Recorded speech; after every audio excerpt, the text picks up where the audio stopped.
and you cut open the brain, and you look in the nervous system, and you find the cortex, and you find the cerebellum, and you look for the synapses and the neurons and the connectors, and you say, this is it. And the scientists are pretty sure about this. This is it. Hello, and welcome to a new video on your favorite channel, Channel Pacific. Today we're going to talk about the secret formula by Dr. Wayne Dyer that will help you in creating the life of your dreams. In today's video, you will get to know the reason why the things that you were trying to manifest are not becoming reality.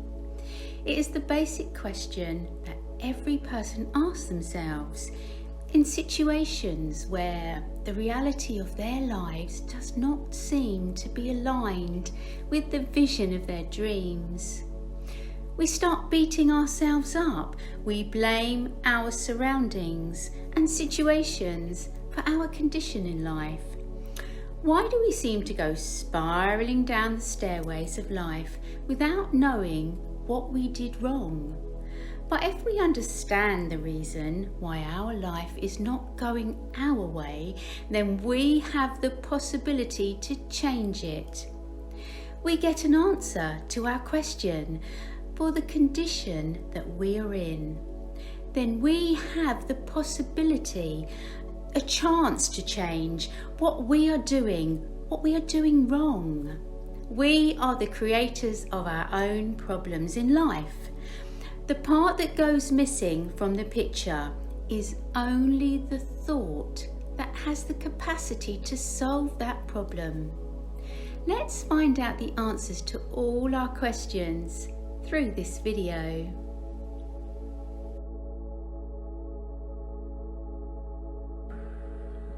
So this surrendering process is really just crucial. And what I'm going to ask you to do, I am in the process now of putting together in my own mind ideas for something I'll probably write a year or two from now. And I want to share it with you here this evening, and I haven't shared it too much in public since I'm working on it in my own life. And it's this, like, if you really want miracles to show up in your life, you have to be able to do these three things, right? And I'm going to just sort of, there'll be three, but I'll probably get to the third one 2 minutes before I finish. But it's okay, because the first one is the toughest for people, and I'll get to that in a moment. And this three-part sort of paradigm is what I think of as the secret formula to manifesting miracles in our lives. See, I began to write about miracles not because I thought it was time to write another book, but because I couldn't stop myself from doing it. It's the only thing, real magic is the only thing that I've ever written that I don't take credit for, that I really feel was written through me. That I was a messenger in this case.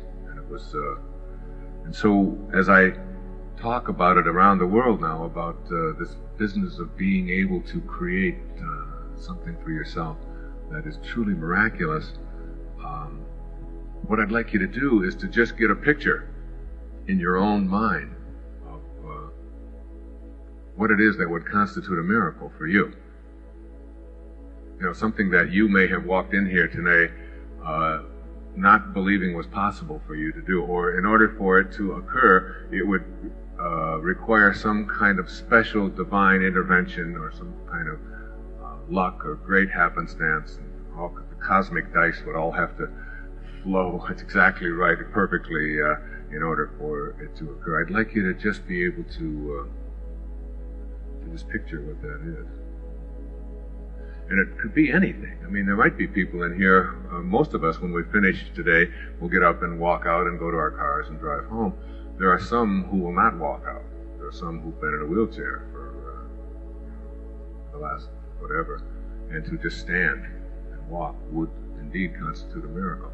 So your miracle may not be somebody else's. For some, it may be an enormous healing to be able to rid ourselves of something that we have believed was not possible.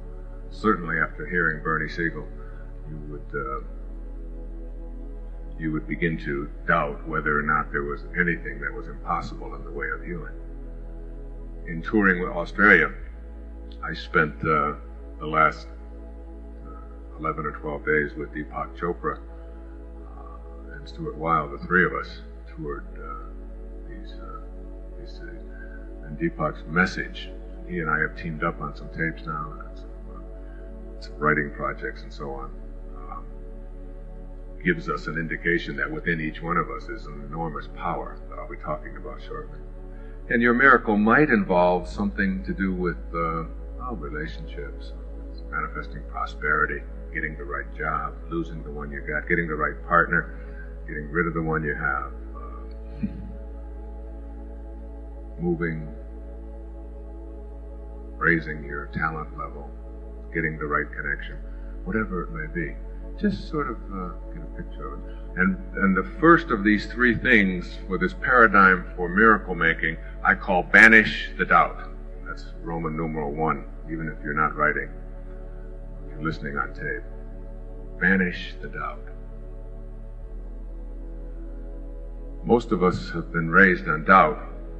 Most of us have been raised to believe in what we can't accomplish. In order to be able to get to the stage of creating for ourselves this area that I call real magic, you have to get rid of the doubt that it's possible for you. And this I spend the most time on because it is the most difficult for us, because we somehow haven't got within us this knowing that we are divine, that we are capable, and that we can create for ourselves virtually anything that we want to. You see, there's two parts to this physical journey, obviously. There's the physical part, which was handled for you in an instant, in 1 split second, 1 microsecond. 1 drop of human protoplasm collided with another, and everything you needed for this physical journey was handed to you. It's just like, and there you are, out of something, out of nothingness. Your life is what I call a parenthesis in eternity. It opens parentheses at the instant of your conception, and it closes parentheses at your death. And it's surrounded by eternity.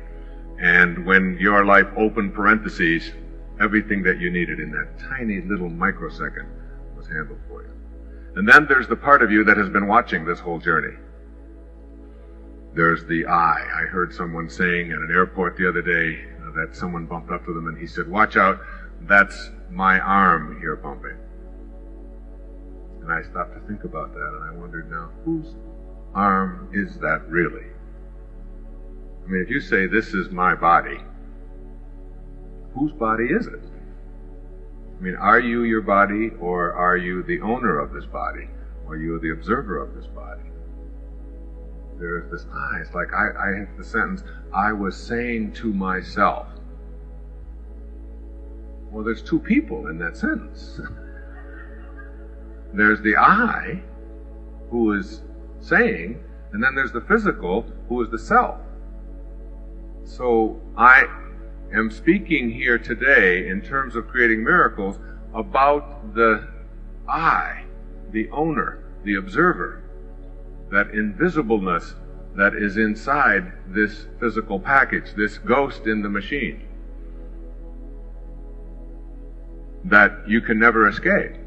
You see, when the moment before you die, you close parentheses, if they were to just come in and bring in a big scale, like this cosmic scale, put everybody on it just before they then weigh you, and then an instant after you die, then they weigh you again.